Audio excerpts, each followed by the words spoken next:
नमो तस्स भगवतो अरहतो सम्मा संबुद्धस्स। मैं अरहंत सम्यक संबुद्ध को प्रणाम करता हूँ। मैं बुद्ध धर्म और संघ के प्रति अपने काया, चित्त और वाणी से प्रणाम करता हूँ। मैं समस्त सत्वों के कल्याण के लिए बोधिचित्त का अभ्यास करके दान, शील, शांति आदि पारमिताओं का अभ्यास करके मैं बुद्धत्व प्राप्त करूं। मैं 10 दिशाओं में स्थित समस्त बुद्धों एवं बोधिसत्वों को अपनी काया, चित्त और वाणी से प्रणाम करता हूं। तो आज का हमारा विषय है बोधिसत्व क्षितिज गर्भ। किसी ने कमेंट किया था कि भंते जी हमें बोधिसत्व क्षितिज गर्भ के बारे में बताइए।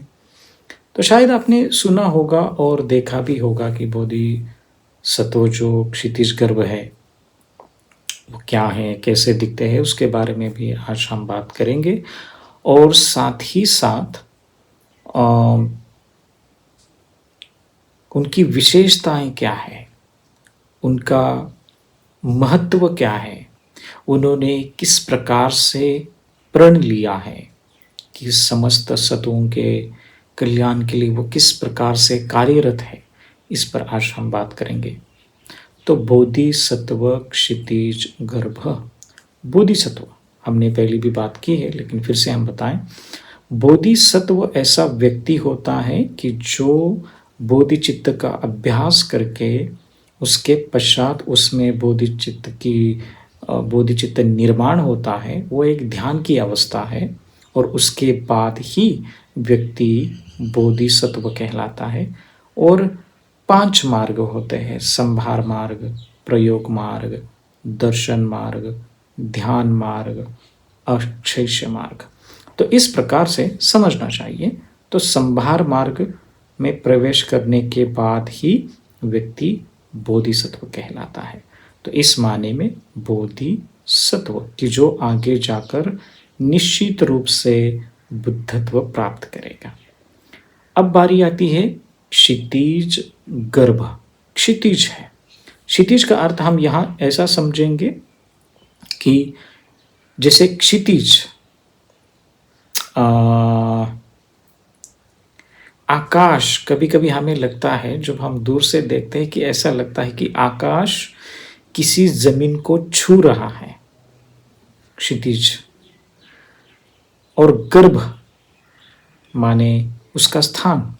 तो यहां पर अर्थ ये लेना चाहिए उस प्रकार से नहीं कि आकाश, क्षितिज को यहां पृथ्वी कहा गया है और गर्भ का अर्थ है कोख है, भंडार है। तो इस माने में क्षितिज गर्भ।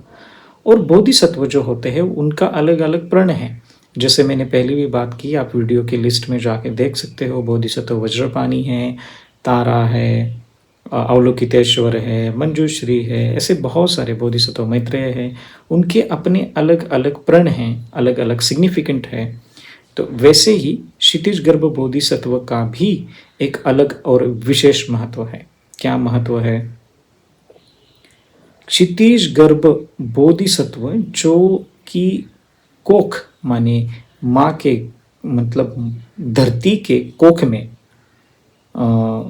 उनको इस प्रकार से कहा गया है कि जिनका धरती के कोख में जिनका निवास होता है से क्षितिज गर्भ कहा जाता है।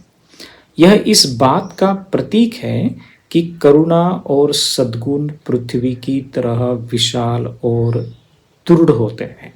इसलिए माने पृथ्वी पर आप कुछ भी फेंक दें, आप कचरा फेंक दें, आप पेशाब करें, आप गंदगी फेंक दें, लेकिन पृथ्वी आपको कुछ बोलती नहीं है। वो बहुत समता रहती है और सभी को रहने के लिए जगह देती है। उसमें किसी भी प्रकार का भेदभाव नहीं है। तो इस माने में उनको क्षितिज कहा गया। इस माने में उनको कोख में जो भंडार है, पृथ्वी का भंडार है, उस प्रकार से।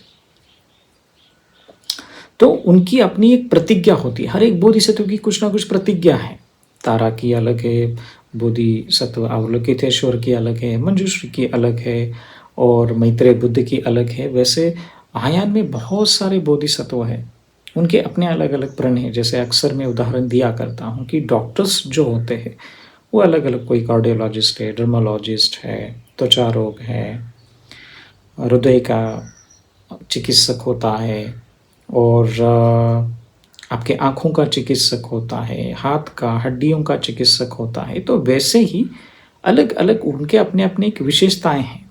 वैसे ही क्षितिज गर्भ बोधिसत्व है, उनकी अपनी एक विशेषताएं हैं। क्या विशेषताएं हैं? बहुत महत्वपूर्ण है। क्या प्रतिज्ञा ली है उन्होंने? उन्होंने प्रतिज्ञा ली है कि जब तक सभी नरक खाली नहीं हो जाते तब तक मैं अंतिम बुद्धत्व प्राप्त नहीं करूंगा। माने जितने भी व्यक्ति, प्राणी अपने कर्म और क्लेशों के कारण दुर्गति में जन्म लेते हैं, और इसी दुर्गति का, सुगति और दुर्गति दोनों होती है। सुगति में मनुष्य लोक है, देवता लोक है, और आगे की ये लोक है। नरक लोक में पिशाच है, प्रेत है, अलग अलग उसके और नीचे के लोक है। तो नरक लोक में कर्म और क्लेशों के आधार पर जितने भी प्राणियों ने जन्म लिया है अविद्या से, उनको वो बाहर निकलने का काम करते हैं। और ऐसा नहीं होता है कि जब तक, क्या कहा उन्होंने, जब तक मैं अंतिम, मतलब जब तक नरक लोग खाली नहीं होते तो मैं बुद्ध तो प्राप्त नहीं करूंगा। ये उनका प्रण है। बोधिसत्वों की 8 भूमियां, 10 भूमियां होती है, सॉरी, पहली भूमि से 10वें भूमि तक। तो पहले भूमि से 10वें भूमि क्या होता है कि ये ध्यान की अवस्था है। पहली भूमि, दूसरी भूमि, चौथी, पांचवी, छठी, सातवीं, आठवीं, 9वीं और 10वीं। होता यूं है कि कोई भी बोधिसत्व 9वें भूमि में प्रवेश किया है उसने, तो स्वाभाविक है उसके लिए वो बहुत बहुत ही नजदीक है बुद्धत्व। और या फिर 10वें भूमि में जिन्होंने प्राप्त किया है ध्यान के आधार पर, उस व्यक्ति के लिए बुद्ध तो बहुत नजदीक है। वो चाहता तो है कि वो बुद्धत्व भी प्राप्त कर सकता है, नहीं तो यहाँ भी रह सकता है। तो ऐसा होता है ना कि समाज में हम देखते हैं कि कई व्यक्तियों के लिए वो काम बहुत आसान होता है, वो कर भी सकते हैं चाहे तो, और चाहे तो नहीं भी कर सकते। हम बोलते हैं ना, अरे चाहे तो मैं कर भी सकता हूँ इसके लिए काम, लेकिन मुझे नहीं करना है, क्योंकि उसके लिए बहुत ईजी है, लेकिन उसे नहीं करना है। वैसे ही बोधिसत्व जो होते हैं, जैसे क्षितिज गर्भ की बोधिसत्व की बात है, यदि वो 10वें भूमि में प्रवेश किया है उन्होंने, तो स्वाभाविक है बुद्धत्व बहुत नजदीक है उनके लिए। वो एक क्षण में बुद्धत्व प्राप्त कर सकते हैं, लेकिन वो बोलते हैं कि मुझे बोधिसत्व बन के ही रहना है सत्वों के कल्याण के लिए।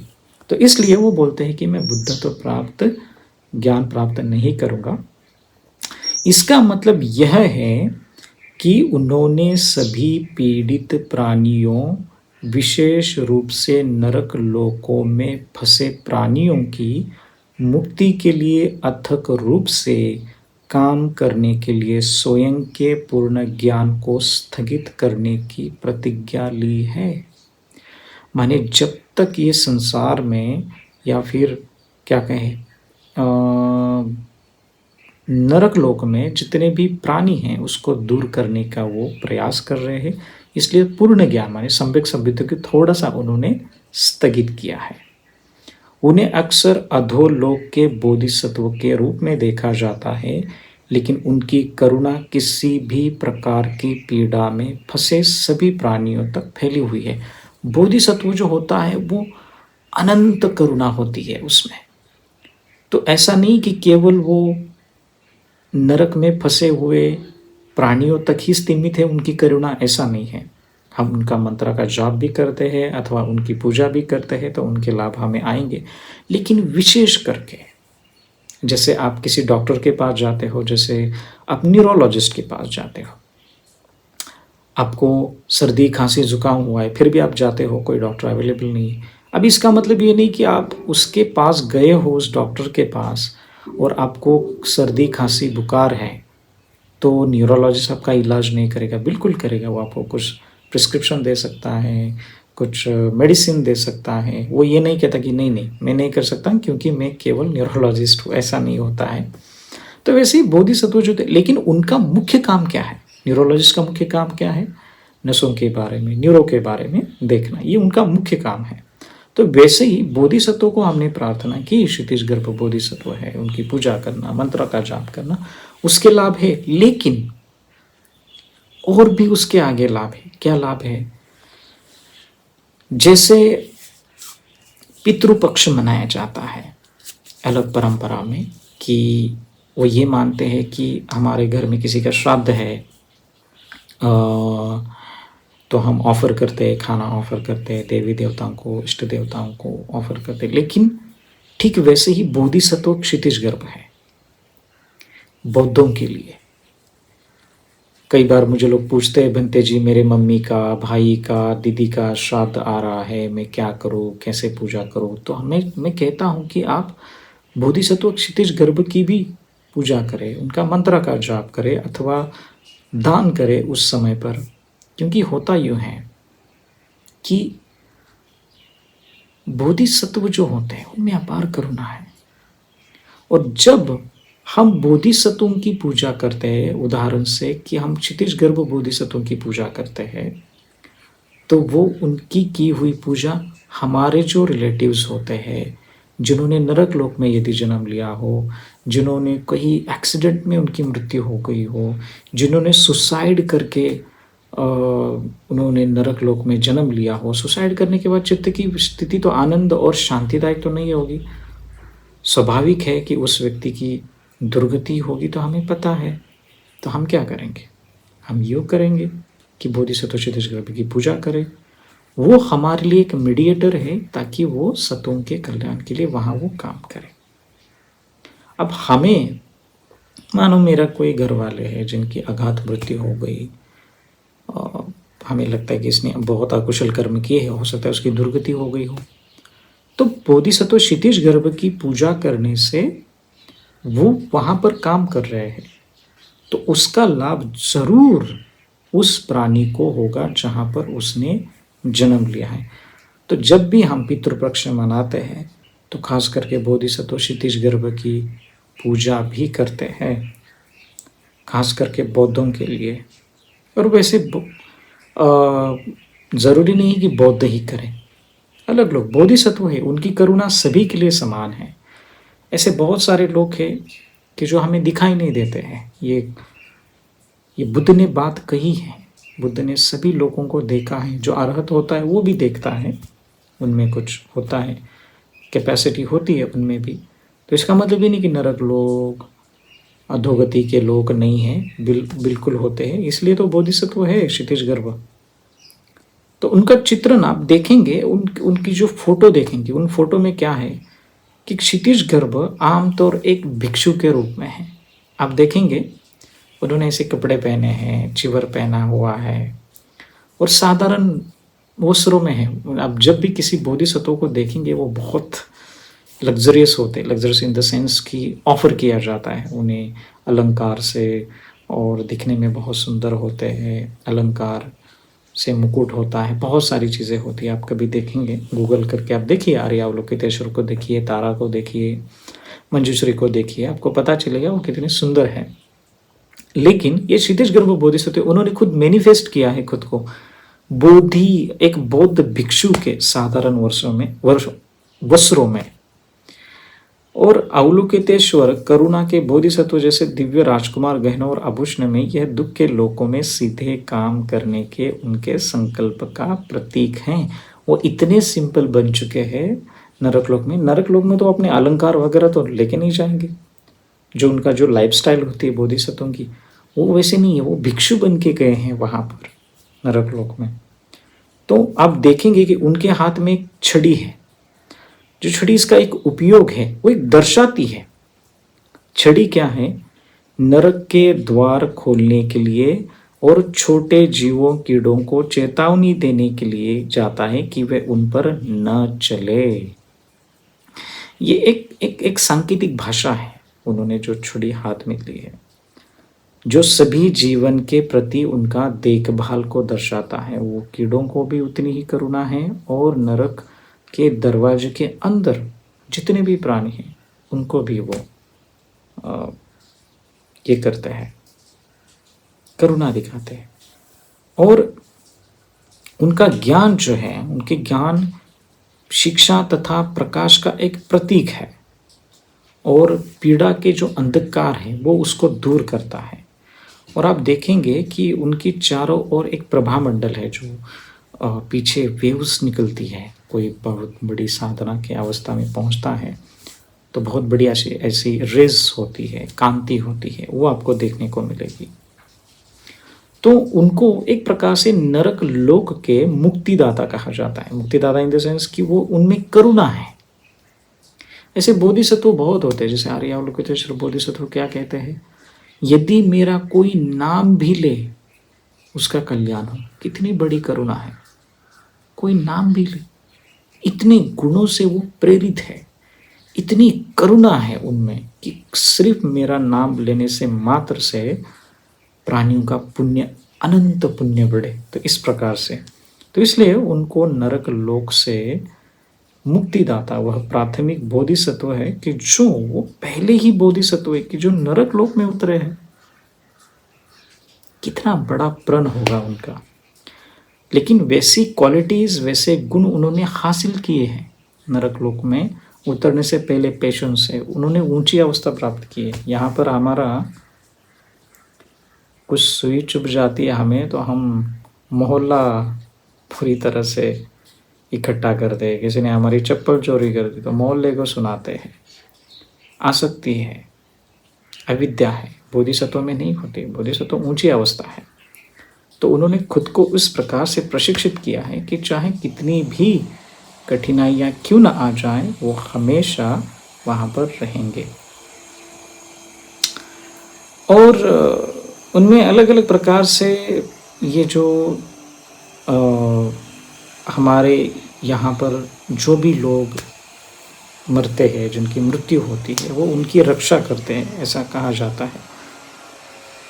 और उनके लिए वो पुनर्जन्म, अनुकूल पुनर्जन्म की प्रार्थना और अंतिम संस्कार सेवा दौरान अक्सर उनको सूत्रों का पाठ किया जाता है। जब भी हमारे घर में किसी की मृत्यु होती है और हम चाहते कि इस व्यक्ति की दुर्गति नहीं हो, नरक लोक में नहीं चले जाए, तो क्षितिज गर्भ बोधिसत्वों की पूजा की जाती है। तो उनका मंत्र है ओम प्रामणि धानी स्वाहा, ये उनका मंत्र है। तिब्बती में उनको साई नीपो कहा गया और बोधिसत्वों को तिब्बतन में कहते हैं झंझू सेंपा। तो ये जो झंझू सेंपा वही है। और क्षितिज गर्भ जो सूत्र है उसमें ये सारी बातें कही है कि पूर्व जन्मों की प्रतिज्ञा कैसा है, क्षितिज गर्भ कैसे थे, फिर उन्होंने किस प्रकार से ये प्रण धारण किया। आपको ये क्षितिज गर्भ सूत्र में आपको ठीक से पढ़ने को आपको मिलेगा। तो यही है बोधिसत्व उनकी, जो हम जब भी हमें लगता है कि सही में उनकी हमें पूजा करनी चाहिए, सही में हमें उनके लिए कुछ ऑफर करना चाहिए, सही में हमें उनके प्रति आदर सम्मान सत्कार प्रकट करना चाहिए, तो बिल्कुल आप क्षितिज गर्भ बोधिसत्व की पूजा कर सकते हैं। उनके बारे में आप करुणा रख सकते हैं और अपना अनंत पुण्य ओम और प्रज्ञा संभार बढ़ा सकते हैं। हर एक बोधिसत्व में कुछ ना कुछ, कोई ना कोई एक बहुत बड़ी विशेष गुण होता है, एक उसकी प्रतिज्ञा होती है और उसमें से ही बोधिसत्व क्षितिज गर्भ है। तो जब भी ऐसा कुछ हो जाए, हमें लगे कम से कम हम उनका मंत्र जाप कर सकते हैं। हमारे पूर्वज, हो सकता है उन्होंने दुर्गति में जन्म लिया हो, या फिर जितने भी प्राणी नरक लोक में हैं उनका भी कल्याण हो। तो इसलिए बोधिसत्वों की, क्षितिज गर्भ बोधिसत्वों की पूजा की जाती है। नमो बुद्धाय।